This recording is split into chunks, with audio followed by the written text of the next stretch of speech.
Hello and welcome to the Successful Salon Team Training Room Tuesday's edition of our coaching calls with you, our 10 a.m. coaching calls. So how is everyone? Please drop me a hands up, a little thumbs up, a hello. I'm in the room. I can see some of you online already. And it's lovely to see your faces. So I really appreciate it when you do say hello. I'm here.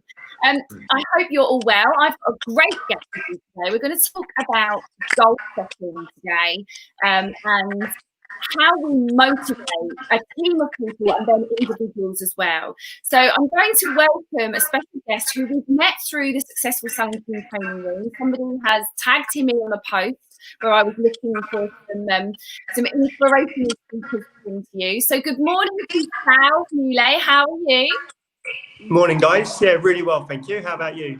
Oh, you're brilliant. Really, really well. It's lovely to have you here. Thank you for giving up some of your time. Thanks for the invite. Well, it's so lovely. It's really warmed my heart because so many people in this industry have just been like, yeah, do you know what? I've got a superpower and I'm going to help everyone else achieve it too. And it's been really nice, really nice. Thank you. So I want to talk a little bit about motivation, because we are going to really need to motivate the hell out of our team when we get back. Like, we are. It's going to be really, really busy, and then when the lull sets in and it quietens down, I think that's when we're going to need to start dripping in some motivation. So what do you do for, firstly, your teams to get them motivated and fired up? Okay, well, as a whole group of teams, you know, we run sort of 5 salons and a training school, so we've got six teams, actually a beauty salon, so 7 in all, including beauty. So we divide our teams up into sort of salon groups, and having them motivate is all about setting their goals and their targets sort of at the beginning of each sort of quarter or half yearly, and just keeping them focused on you know, where they want to go themselves, really. So it's not just a general small, you know, let's do this to get there. It's more about the whole journey and where they want to be, and we have sort of plans into place on how they achieve that. So it's more of an ongoing. It's not a simple we do this and that happens. It's more an ongoing, you know, weekly, daily, sometimes, you know, sometimes twice a day. It's really keeping them on track. I think with the groups that we have, you know, with WhatsApp now and whatever groups that everyone uses, it's really easy to keep people focused as well, and in communication, more importantly.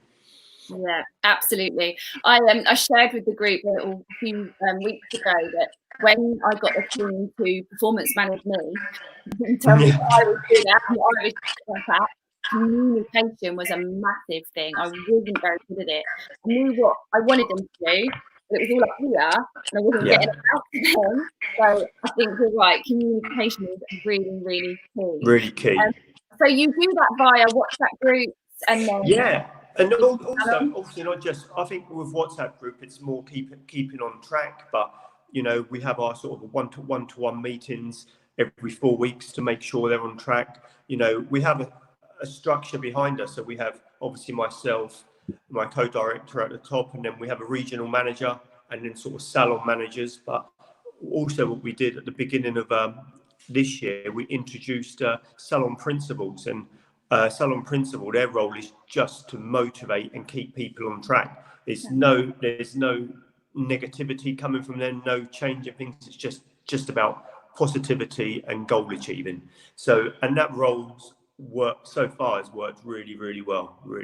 So we're pleased with that. So you've championed. I'm going to guess, because you've got 5 salons, right? Yeah. So you've championed one of those roles in each of the salons to just focus on lifting people up. Definitely, and that's their only role. You know, there's no communicating back to the manager about things that aren't happening. It's just about keeping the team on a positive path, and that's literally just their role. So if there's nothing positive, their role's to do nothing. Oh, I love that. So it works really well. Yeah, it works really well.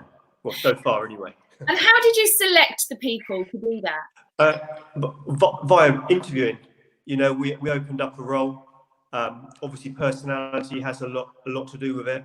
They all, you know, we opened it internally first, and then obviously interviewed externally as well, and and then found the candidates which tended to be more about a personality and a sort of soft approach with communication again with our teams. So, honestly, it works really well. Yeah. So they would have needed great soft skills. Exactly. Yeah, I love that, because Thank you. I've never heard of it, actually. Yeah. Never heard of it. We hadn't either. We just found that obviously I think the power of sort of the manager just brand name tends to be a little bit intimidating, especially for your younger teams, and they don't really like the approach of approaching, let's say, a manager as senior. It tends to be, they just hide away and eventually they sort of disappear and they think it's going to be better somewhere else. So I think we've had quite a lot of thought process behind it. We sort of started last year, to be fair, sort of June, July. So it took us about 6 months to try and get this, adapt this role to obviously our team. And and it was embraced, which was great. That's so cool. And what about individuals? So motivating a team of people is very different to motivating individuals. So what have you got? 100%. My generally tends to be my role as in individually sort of getting the teams motivated, and also as an individual person. So same again, starting from the top, my role is to make sure my managers are motivated, my salon principals are motivated, and then what automatically happens, I think, people that really sort of want to move forward sort of latch onto this sort of motivation, and I select 5 people personally a year that sort of I mentor throughout the year. So depending on how their achievement is the year before, and where they want to go and how serious they are about their goals, they sort of get, I don't really want to call it a scholarship, but something that I take on board. So I take 5 people on board each year. So it could be from an assistant, to a creative designer, a junior stylist, it could be anything. And I take them on board personally myself and sort of latch on from there, really. So we sit down always in January to set our yearly goals, or they set their yearly goals. And I create a path for them to achieve it. And do all 5 salons come together at that point? Yes, we do. So all 5 salons come together twice a year. We have obviously our annual awards, which generally sort of Jan and Feb. So we have a big sort of award ceremony then. So the 5 salons come, and then we try and, well, obviously not this summer, but generally we try and do a get together sort of social stroke work get together in the summer. It could be some from going to the horses to wherever, just a sort of a get together group, which is really nice as well. Yeah, I might come and apply for a job at yours. Yeah. I'm going to come there. Exactly. Yeah, there's also, when you do start having quite a big team. Well, I think it's big. We have about between sort of 75 and 80 team members. It's always quite difficult to get them all in one room. There's always someone all not well or on holiday or so on and so forth. But generally speaking, twice a year it tends to happen, which is lovely. That is really nice, and they will really appreciate that too. Yeah, it's good. So, we're very close. It's like I said, we tend to spend a lot of time at work, so it tends to be more like a family, doesn't it, rather than anything else. It sure does. For the guys that are in 365, we have a set of goals that we focus on, some KPIs inside of our business. Yeah. But for those of the guys on the team that aren't part of 365 and would probably really want to know, what type of goals do you set your team? Okay, so work goals, for your KPIs or for their targets, we basically have a monthly target that we achieve. We set for, and it's set, every January. It lasts for a whole year. It doesn't move. It's not like, a moving goal. It's a set goal that's always set in January, or starts in January. The team get to see it in November, so they have 2 months to prepare for it. So the main things that we have is rebooking. That's obviously a must for us. We have a retention we have a frequency, and then a services and a retail. They're the five strong things that are put in place. I was speaking to another salon owner, I think yesterday or the day before, and from our point of view, I think all our team members need to know exactly where they're going, and there shouldn't be anything sort of hidden away, because you can't expect them to achieve if they don't know what they're trying to achieve, and more importantly, how close or far away they are from their goal. So yeah, they're the five things that are in place. We have salon software, like most salon softwares now, that they can have an app on their phone. The goals are set on there, the targets are set on there. We give them an update. We have a top 3 sheet in each salon each week, to just a little bit of fun really, but it's who's done the most services, who's done the most retail, who's done the most rebooking, so on and so forth. So that's a bit of fun, and it gets quite competitive with the youngsters as well, which is really nice.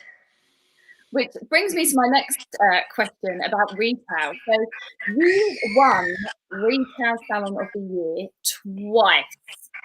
Yeah, we have. We're retail's a bit of a one of those sort of addictive passions of mine. I tend to be quite addictive in what I do. So retail, and don't ask me why. I don't actually know why. It's just become, retail's my thing, and it's slowly embedded into our team. Yeah. The team has really sort of embraced it. It's taken, like anything, it takes a journey, doesn't it? It takes education, it takes consistent education, and it goes back to keeping them motivated and on track. So yeah, we have won it twice, and we're actually finalists this year again for Salon Business with Retail. So hopefully, when we're back to normal, we'll be celebrating that. So that's really good. But what we do is to keep the team on track. It's more about a journey. We've got a journey in place that we basically do consistently with every client, and I think that's the easiest way to probably describe it. And I think a lot of salon owners probably watching or have the usual, or the teams will have the usual excuses: oh, my client doesn't buy it because, my client doesn't do it because, oh, she can't afford it, blah blah blah.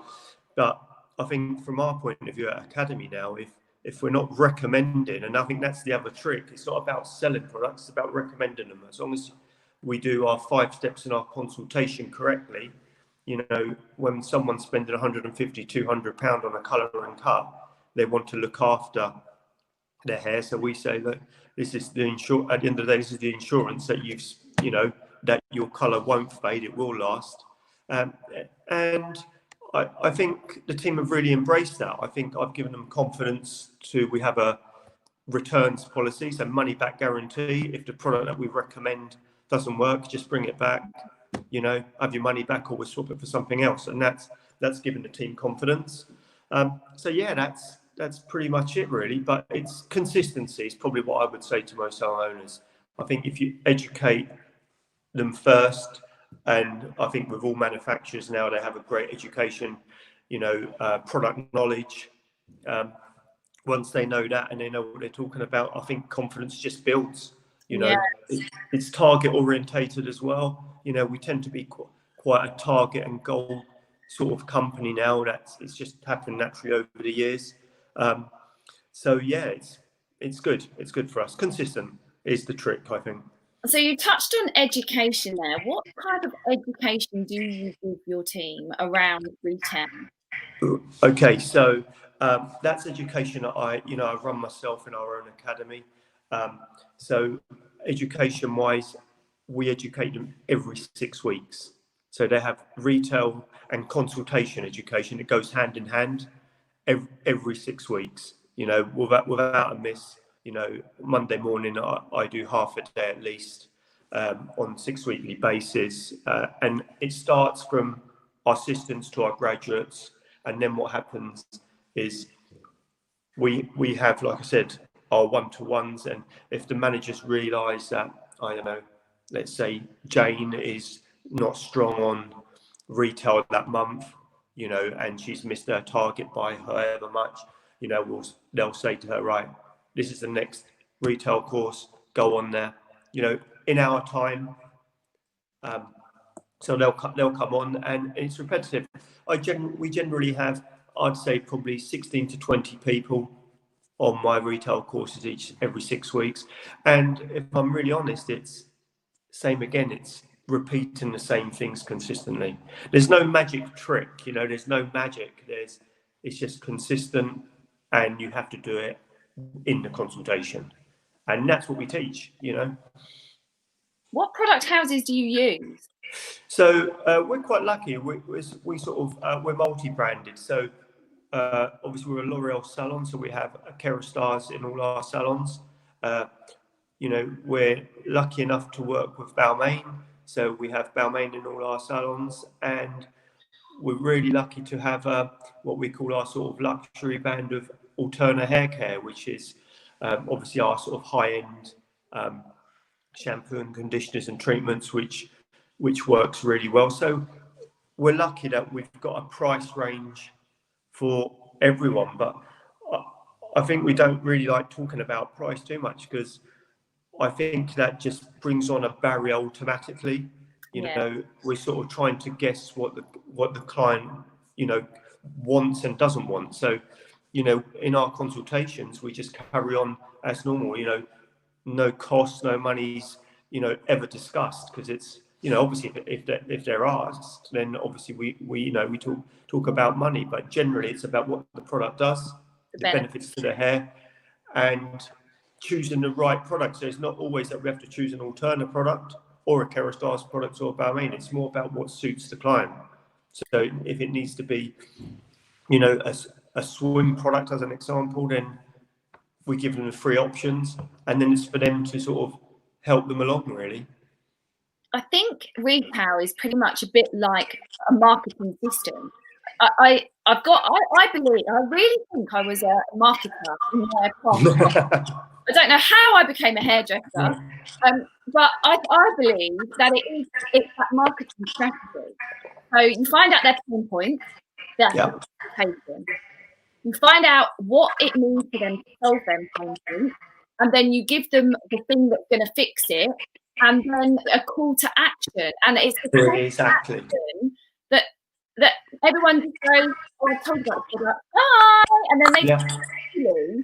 I think that's correct. You're completely right. I think having, like I said again, the system in place. In our consultations, and like most hairdressers will do, the first thing we ask is, what didn't you like about your hair, and if you could change it, what would it be?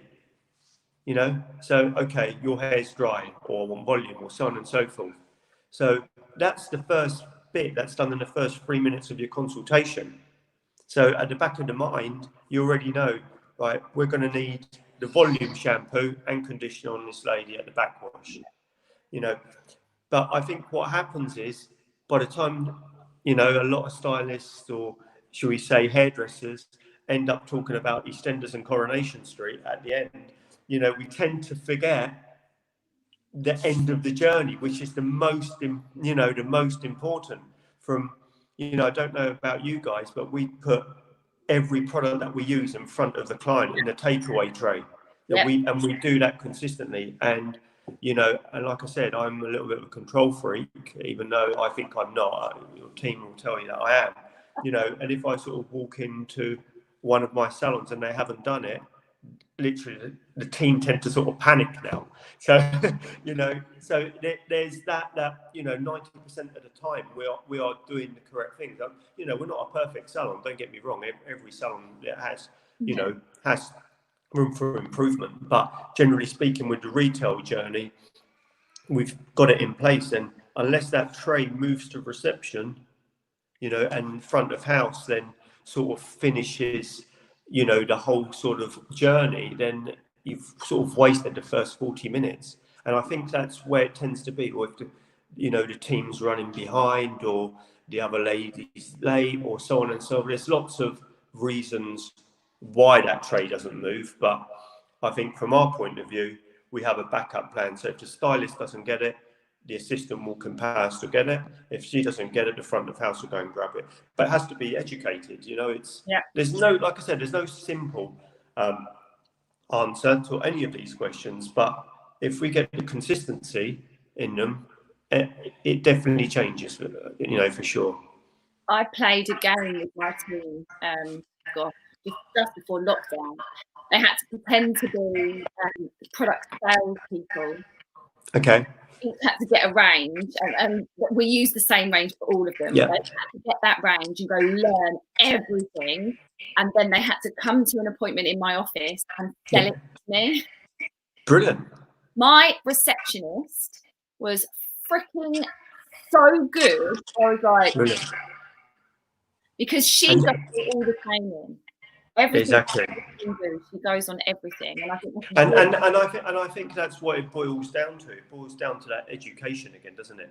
If we can educate our teams, you know, but with that education, I think a lot of it is we really need to like find out what the team want to achieve beforehand. So it goes back to how, you know, how do you motivate your team, or how do you motivate them individually? At the back of your mind, you need to know where all, say, 80 of my team want to be. So when they don't, example, put the retail out on the client, I'll pull them aside and I'll say to right, by not putting that, do you think you're going to get to, I don't know, Tenerife, wherever you want to go? Do you think that's going to help you save your money? You know, and it's slowly, you know, they understand, and they do it, they tend to do it themselves. And I think the positive out of that is that, from my point of view, you know, it's all about young generation now, isn't it? You know, it's very hard to change people that have habits for 30 years. If it takes 30 years to get a habit, it's going to take you 30 to get rid of it, you know. But with the youngsters, I think what happens is they're really motivated because they tend to see, well, I don't know, Peter over there's been doing hairdressing 15 years and I'm selling more retail than him. Yeah. So it makes the Peters sort of wake up and they think, hold on, there's a top 3 chart up there. How can, you know, Jane be £200 ahead of me in a week? It's embarrassing. So it tends to help itself. So that's why I think I always say to, you know, salons and salon owners that I mentor myself, I say to them, look, everything has to be out in the open. If you can have everything out in the open, you know, you'll realize that it encourages them to help. And at the end of the day, nothing should be hidden. Everyone works hard, don't they? So there shouldn't be anything hidden away anyway. So yeah, that's how it works. I totally agree. We've got a quick question on here. What is the phone app that you use for your targets? This person's been looking for one. Okay, so we use iSalon software, and they have an app that runs off the same system called My Salon, and it's pretty much it's just straightforward. So on iSalon we set the KPIs, and it's basically transformed into their app, so they can see obviously their services, their retail, their rebooking, and their return. Everything that we have for their goals is set on their app. Obviously, there's no data on there, i.e., you know, names or phone numbers, anything to say. It's data protected, which is perfect. And also, it has sort of a little group on there as well, so you can have sort of a chat. You can give them a little bit of motivation, especially at the end of the month when it comes to the 27th, 28th, because we run our targets monthly. You know, I'll be saying like, you've got 3 products to go and you've hit your next bonus. You know, it really keeps them, and that's what motivation, you know, from my point of view, that's what motivation is. It's about keeping on top and being interested in what your team are doing. I think you can't expect your team to do stuff, one, if you're not motivating them, more importantly, 2, if you don't have interest in them, and I think 3, if you're not willing to do it yourself. You know, we have our managers, even all the way down to me, that, you know, we have to do the same as they do it. There's no like hierarchy, it's just team based, and I think the young generation really appreciate that. Yeah, they do. Similarly, I use Salon IQ, and that has the same. That I know. Yeah, Exactly. Yeah, I think, to be fair, most salon softwares now have the same. It's you know, I know Salon IQ have like a 5-star rating and on their app, so and they're set as however you want them to be set. So yeah, I think generally, I think most systems will have that app. Yeah, so whatever system you're using, contact them and ask them if they've got an app, and if not, then Salon IQ and iSalon both have, so it might be worth thinking about moving. Yeah. Claire is saying, do you do competitions in retail, and if so, what are they? Yeah. Okay. So, retail-wise, we probably do competitions maybe 3-4 times a year. So every 3 months we have a different competition. We try and switch it up a little bit. We don't always stick to the same thing. So I think because we have four or five different levels on our price list, you know, doing it in a percentage wise, I think it's really difficult for someone, example, that's doing 180 clients to someone that's doing 80 to try and keep up sort of with money values. So we tend to do it on percentages of clients that buy. So if you're doing, I don't know, 100 clients and 30% of your clients buy, then we work on sort of that percentage. So we switch it up a little bit. We sometimes do it in units. So we try and say to them, like, if you're doing, so example, 80 clients, we expect you to do 40 units. And if you do that, this is what you get. So same again, going back to the beginning of the year and the motivation and what, you know, where they want to go, we sort of adapt the prices accordingly. So it's not always, I think, as salon owners and salon directors and managers, we always tend to think, oh, it's money that they want, but I think a couple of, maybe 2-3 years ago, we introduced a new bonus structure, and if they hit sort of their full sort of goal, which included retail, they'd get a Saturday off, a paid Saturday off, and that honestly was fantastic. Yeah. So it's all, I would say, you know, switch it around a little bit, but more importantly, find out what the team want. You know, in my 6 weekly education that I do for retail, I'll sit them down, and generally speaking, they're probably 17 to 20 age group, apart from the sort of people that come in that need a bit of strength in their retail. So, and I'll say to them, right, this is what you're doing, right? We need to get to here because you told me you want to get here. If you get there, what would you like your reward to be? And we switch it around like that, you know. And like I said, generally speaking, it's time off, you know, or it could be vouchers work really well. It's just finding out what your team want, rather than, it'd be hard for me to say this would work. It's about finding out what would work for your team, but definitely switching it around, and don't keep it monetary. I think monetary is, you know, it's too much for them. Say someone, you've got to do £500 in retail on the second, you know, on the first or second of the month. They see that so far away, they're not even going to start. You know, breaking it down into baby bites. I love that idea. And we do the same thing on a paid Saturday off. They love it. They love it. Works really well. They automatically get a paid Saturday off, and it's a great motivator. Yeah, great. I'm just checking to see if we've got any more questions. I don't think we have. No, we haven't. So, Salv, thank you so much for spending some time with us today. I really, really appreciate you. Oh, really enjoyed it. Thank you for having me on. And for giving us the contents of your brain so that we can understand how the retail salon of the year for, and I'm going to manifest this. Yeah. hopefully. Well, we'll see. Well, we're all behind you, everyone in this group. So thank you. Thanks very much. And enjoy the rest of the lockdown, and hopefully we'll be back in July. And you. All right. Thanks very much. Take care, guys. Thank you. Bye.